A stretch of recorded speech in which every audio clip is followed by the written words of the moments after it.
നമസ്കാരം. അമേരിക്കയുടെ 47ാമത്തെ പ്രസിഡന്റായി ഡൊണാൾഡ് ട്രംപ് ജനുവരി 20 ചുമതല ഏറ്റെടുക്കുന്നു. ഇനോഗ്രൽ സെറിമണി വളരെ ഗംഭീരമാക്കാനാണ്, അവിസ്മരണീയമാക്കാനാണ് ട്രംപും കൂട്ടാളികളും ആഗ്രഹിക്കുന്നത്. അതിന്റെ ഇൻവിറ്റേഷൻ ലിസ്റ്റ് തന്നെ ഒരു സൂചനയാണ്. ലോക നേതാക്കളുടെ എല്ലാം സാന്നിധ്യത്തിൽ തന്റെ രണ്ടാമത്തെയും അവസാനത്തെയുമായ വരവ്, വൈറ്റ് ഹൗസിലേക്കുള്ള വരവ് ഏറ്റവും പ്രധാനപ്പെട്ട ചരിത്രം തന്നെ വഴിമാറുന്ന രീതിയിലേക്ക് അത്രയ്ക്ക് ശ്രദ്ധേയമാക്കാനുള്ള തയ്യാറെടുപ്പിലാണ്. അതിന്റെ ഭാഗമായിട്ടാണ് ഷീ ജിൻപിങ്ങിനെ ക്ഷണിക്കുന്നത്.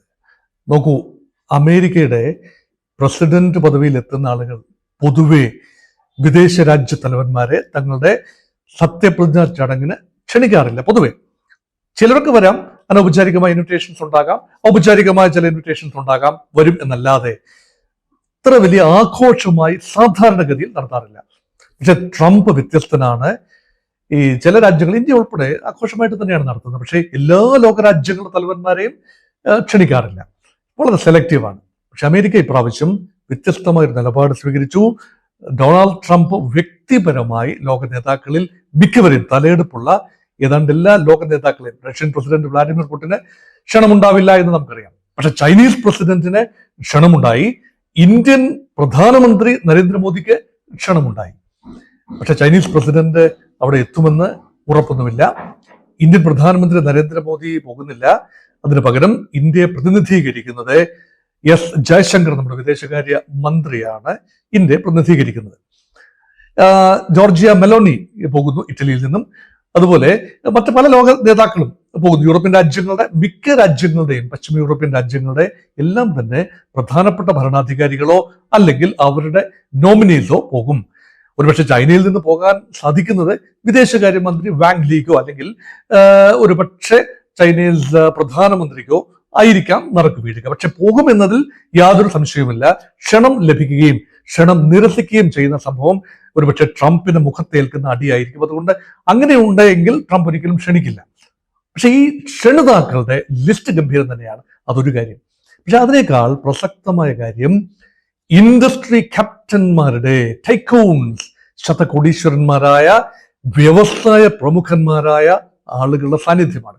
അത് പലപ്പോഴും ഉണ്ടാകാറുണ്ട്. അമേരിക്കൻ പ്രസിഡന്റ് പദവിയിൽ എത്തുന്നവരുടെ സത്യപ്രതിജ്ഞാ ചടങ്ങിൽ ലോകത്തെ പ്രധാനപ്പെട്ട വ്യവസായ പ്രമുഖന്മാർ പങ്കെടുക്കും. അവരെ സംബന്ധിച്ചിടത്തോളം അതൊരു അഭിമാന വിഷയമാണ്. അവർക്ക് ലോക വ്യവസായ ഭൂപടത്തിൽ പ്രത്യേകമായ സ്ഥാനം അടയാളപ്പെടുത്തുന്നതിന് തുല്യമാണ്. അത് മാത്രമല്ല, ലോബിയിങ്ങിനുള്ള ഒന്നാന്തരം അവസരമാണ്. ഒറ്റ under one roof they get all the compatriots, all the fellow people, fellow industrial tycoons, എല്ലാവരെയും ഒരൊറ്റ കൂരയ്ക്ക് താഴെ കാണാനാവുമ്പോൾ അന്നേരം ഡീലുകളൊന്നും സൈൻ ചെയ്തില്ല എങ്കിൽ പോലും പരിചയം പുതുക്കൽ, അനൗപചാരികമായ സംഭാഷണങ്ങൾ, ഇതിനെല്ലാമുള്ള വേദിയാണ്. പക്ഷെ അതിന് സ്വല്പം ചെലവേറും. നമ്മുടെ രാജ്യത്തെ പോലെ ഇത് വെറുതെ ഫ്രീ ആയി കിട്ടുന്ന ഒരു ക്ഷണമല്ല. ഈ ക്ഷണം ലഭിക്കുന്നവർക്ക് ഒരു നിശ്ചിത തുക കൊടുത്താണ് ആ ക്ഷണം സ്വീകരിച്ച്, തുക കൊടുക്കണമെന്ന കണ്ടീഷണലല്ല, പക്ഷെ അവരത് ചെയ്യും. മിനിമം $1 million ആണ് ഇവർക്ക് ചെലവ് വരിക. മിക്കവാറും വലിയ വ്യവസായികളല്ല ഈ $1 million.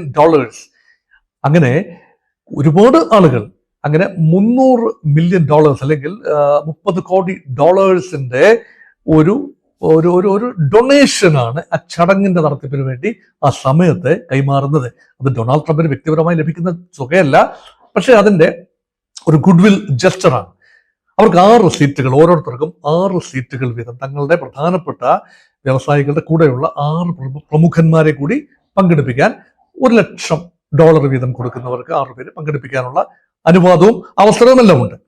അപ്പൊ ആ ഒരു രംഗം, അപ്പം ലോക നേതാക്കളുമായിട്ട് അടുത്തിടപെടാനും അവരുടെ ബാങ്ക്വറ്റ്, ഈ പ്രതിജ്ഞ കഴിഞ്ഞതിന് ശേഷമുള്ള വലിയ സദ്യ ബാങ്ക്വറ്റ്, അതിൽ പങ്കെടുക്കാനും അങ്ങനെയുള്ള ഒരു അവസരമാണ്. ഫോട്ടോ ഓപ്പർച്യൂണിറ്റിക്കുള്ള അവസരമാണ് അല്ലെ, ഏറ്റവും അധികം ഫോട്ടോ ഓപ്പർച്യൂണിറ്റി ആണ് അത് നൽകുന്നത്. ലോകത്തെ ഗ്ലിറ്ററാറ്റി അത് കാണാം. പിന്നെ ഫിലിം ഫീൽഡിലെ വലിയ ആളുകൾ, അതുപോലെ VVIPs, ലോകത്തെ പ്രധാനപ്പെട്ട VVIPs എല്ലാം ഉണ്ടാകുന്ന ഒരു ചടങ്ങാണ്.